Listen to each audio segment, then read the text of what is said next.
In 1998, I was the head of general pediatrics at the Children's Hospital, and we had two patients that had recessive dystrophic EB, and we needed to bring them in to have baths. What basically happened was the nursing service revolted because it was so traumatic for the children to have their baths when they were in the hospital. And in fact, what we eventually had to do was take them to the operating room and give them anesthesia in order to have them bathed.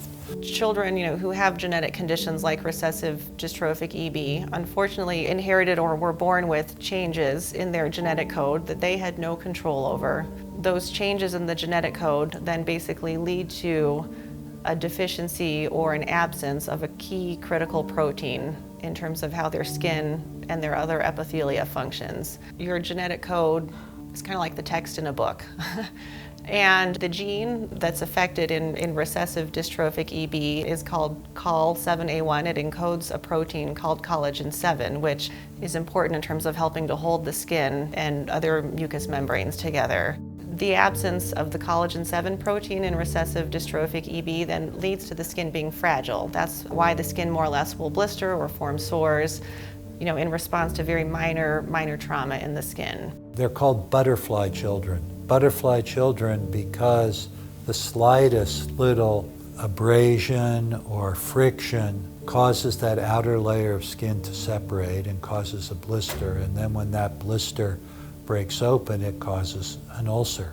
So these are children that have blisters all over their body, but especially where there's friction. So think about elbows, knees, feet, back.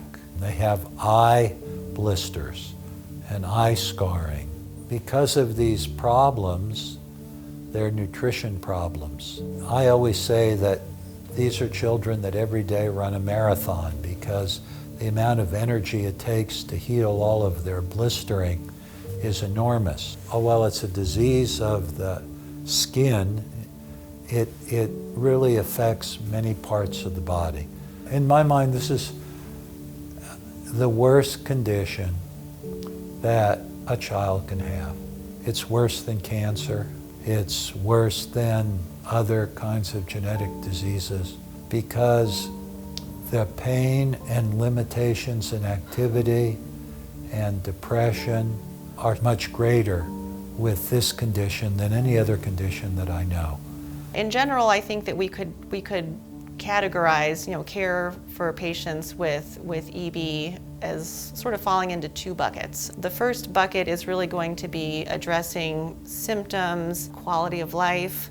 That's really kind of the current state of care. Things like wound care, nutritional support. Again, so these are kind of things that are helping to keep our patients as healthy as possible, but the reality is that they don't address the underlying, cause. And because we're not able to address that, the condition is going to be progressive. So when we're thinking about treatments kind of above and beyond what we're currently able to do, what we either need to be able to do is to give back that protein into the skin, or to in some way change the cells so that the cells are able to make the correct protein. And really, cells rely on having the correct genetic information in order to do that.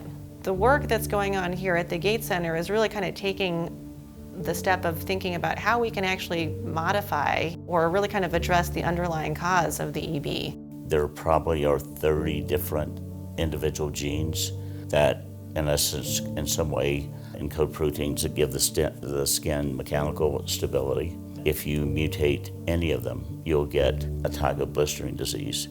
After you once see a kid with EB, it just compels you to try to find a way to repair it and fix it.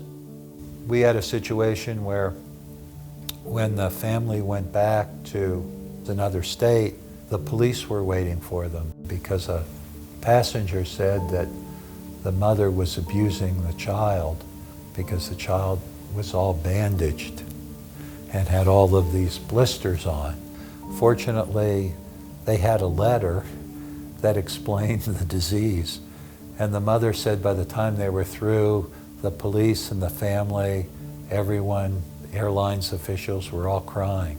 The patient advocacy organization, DEBRA, Dystrophic EB Research Association, has sort of coined this term that EB is the worst disease you've never heard of.